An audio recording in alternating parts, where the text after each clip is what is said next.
Good day, everyone. I am Gepitulan. Today, I am going to discuss the measures of variation for group data. So let us establish our objectives first. Define measures of variability of ungrouped and grouped data. The second is to solve measures of variability for ungrouped. Before anything else, I would like to ask, what do you mean when we say the data is ungrouped? The data is ungrouped when it is a raw data, meaning it has not been placed in any group or category after.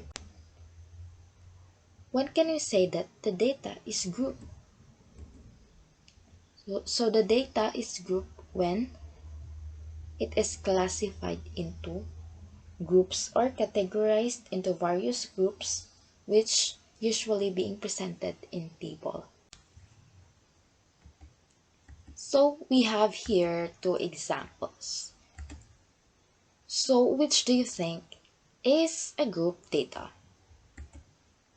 So this is the group data. As you can see, it was presented in a table, which also includes subgroups or class interval. Along our discussion, we are expecting of this four concepts. The first one is range, the second is mean deviation, the third is variance, and the fourth is standard deviations. So we will discuss each of these along the way. The first one is the range. The range is the difference between the highest and the lowest of value. So the range will not gonna tell us the big picture. It's just going to tell us how much the data can vary, which means it tells us the scattering. Let us first discuss the range for ungrouped data. So in order to get the range for ungrouped data, let us subtract the lowest value from the highest value. So we have here an example. We have 5, 7, 2, 6, 2, 8, 4, and 6. So which do you think is the highest value? So we have here 8. So our lowest value, we have here 2. So when we subtract 8 minus 2, the answer is 6. So our range is equal to 6. Let's now move on to group data. In order to get the range for group data, let us subtract the lowest class boundary from the highest class boundary. So we have here an example showing to you a group data. You have the class interval and the class boundary. So which do you think is the highest class boundary? So our highest class boundary is 20.5.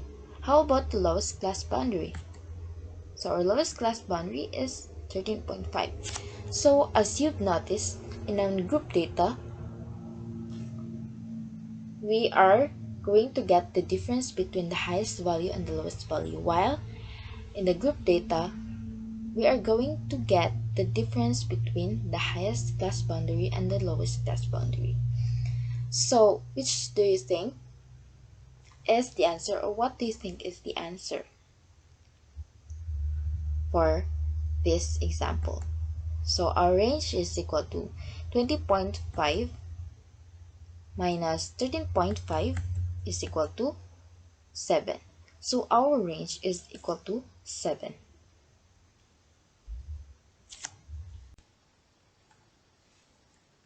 So mean deviation is just an improvement of the range from the word mean deviation, which means how far the scores are from the mean.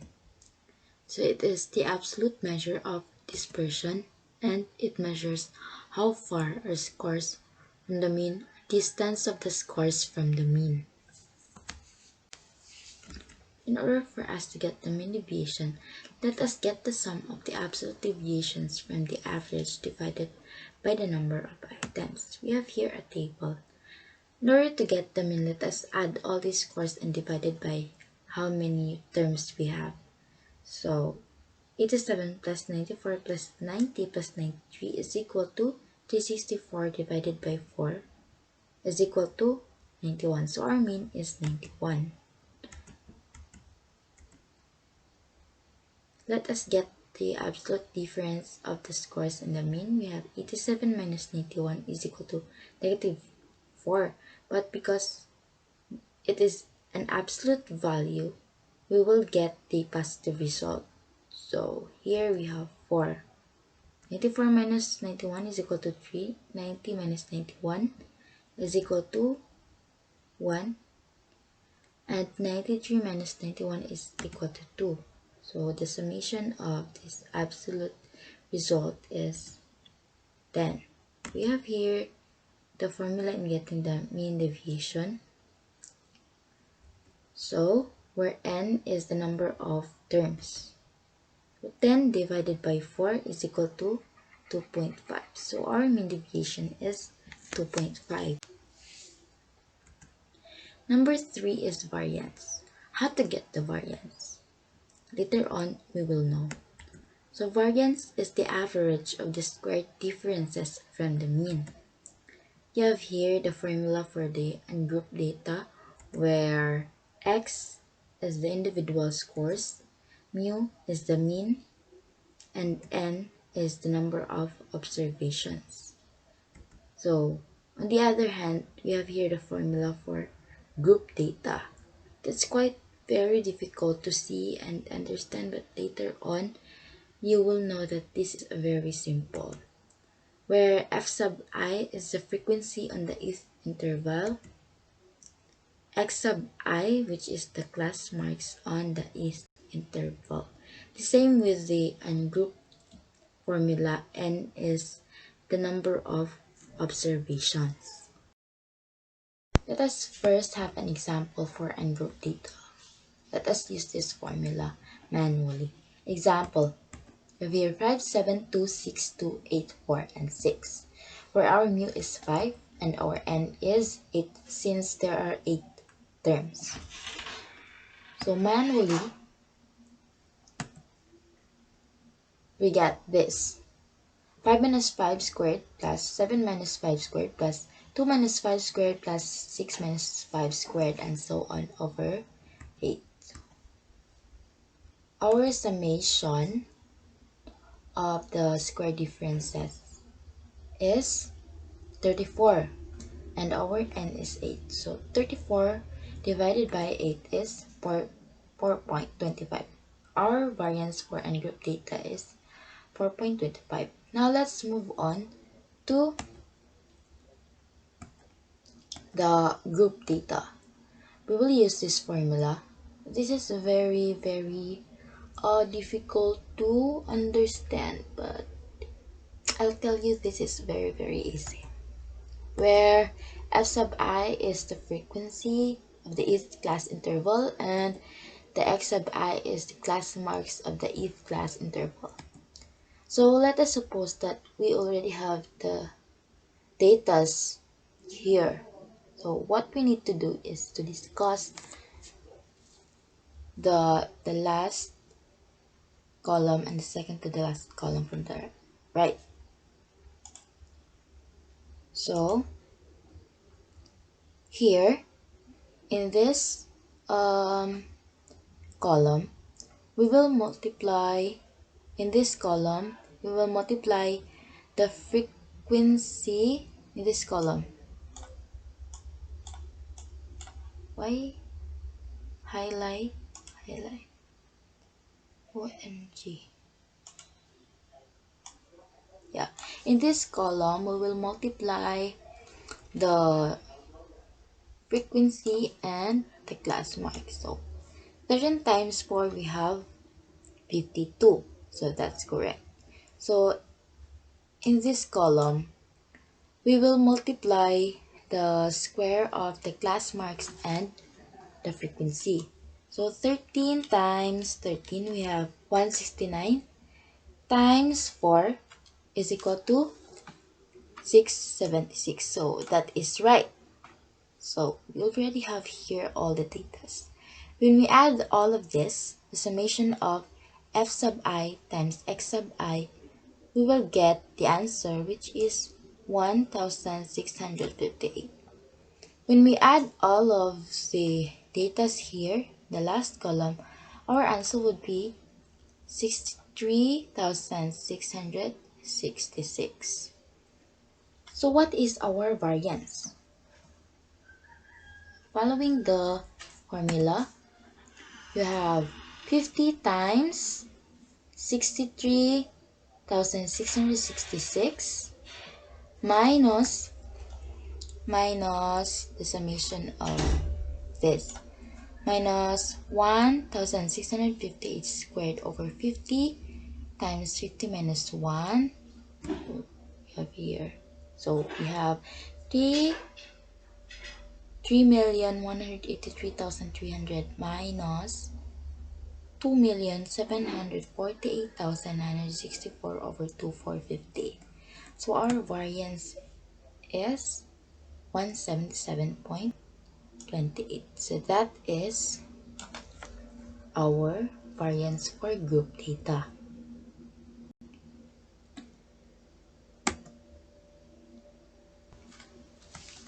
So number 4 is standard deviation.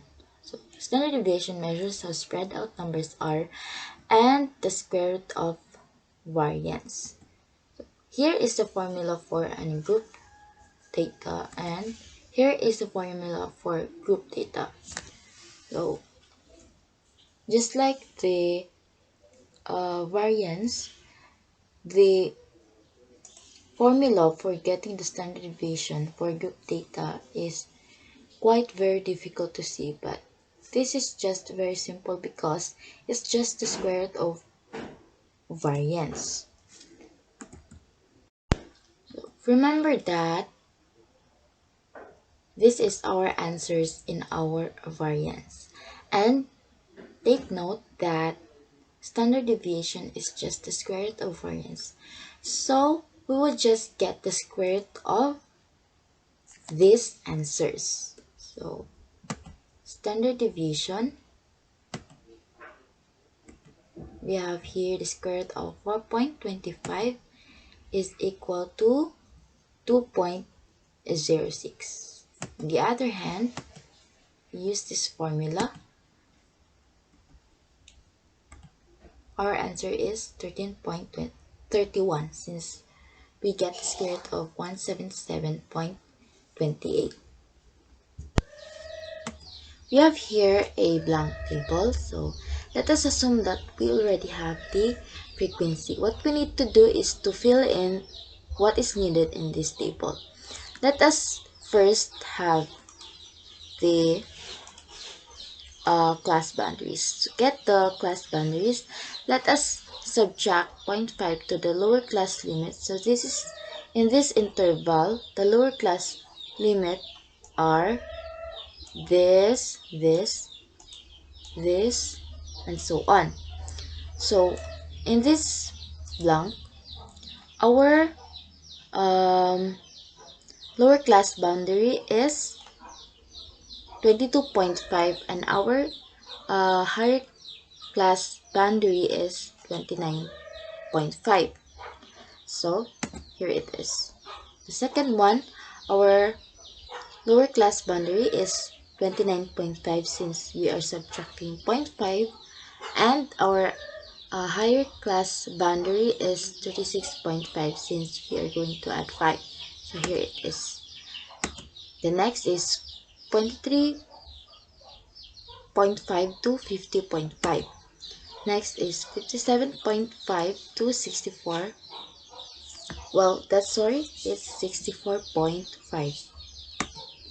Next is 64.5 to 71.5. So we are done with the class boundary. Let us now move on to the class marks. So in this blank, what we need to do is to add the lower class limit and the upper class limit of the class interval divided by 2. So 16 plus 22 divided by 2, 19. 37 plus 43 divided by 2, 40. So 44 plus 50 divided 2, 47. 51 plus 7 divided by 2, you have 54. So 58 plus 64 divided by 2, 61. So 65 plus 71 divided by 2, have 68. So we're done with the class marks. Let us now move on to the second to the last column, which is the f sub I times the x sub I. So what we need to do here is to multiply the frequency and the class marks. So 17 times 19, you have 323. So 5 times 40, you have 200. So 0, because any number multiplied to 0 is 0. So 0. 61 times 1, 61. Very simple. 68 times 6, we have 408. So we are done with that.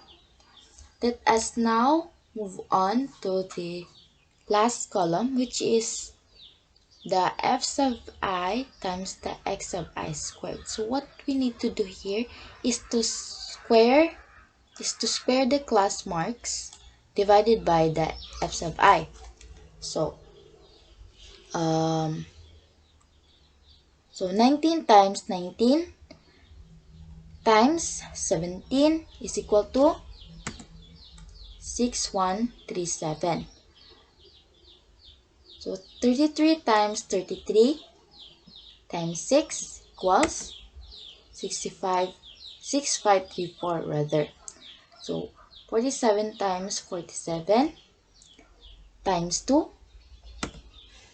4418.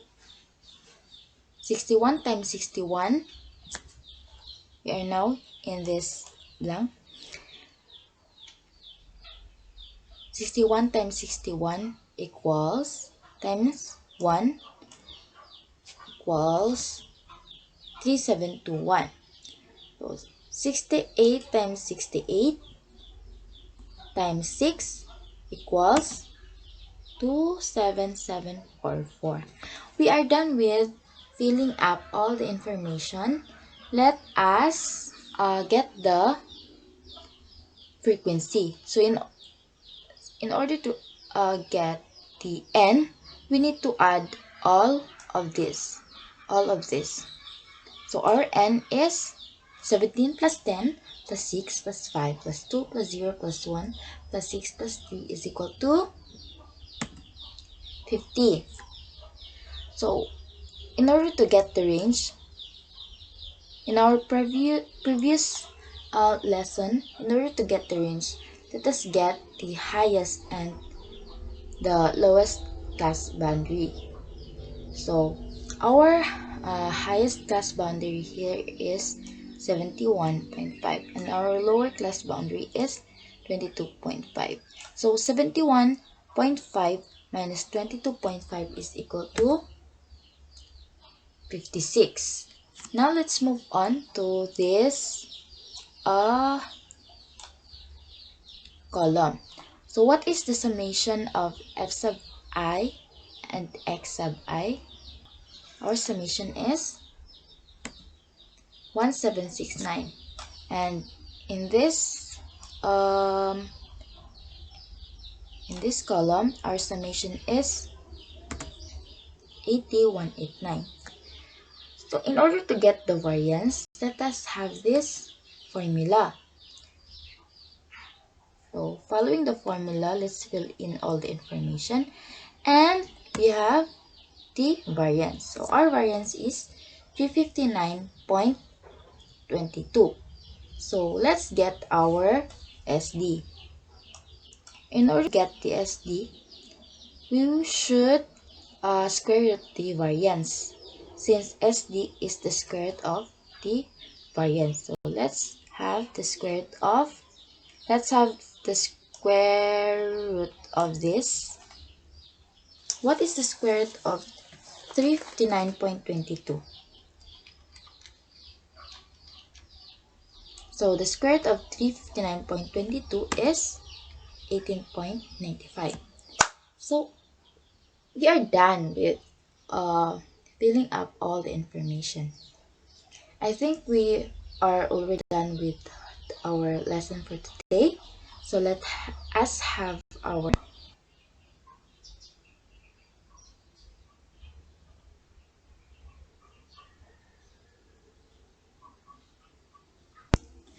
That's all for the measures of variability. I hope that you have learned.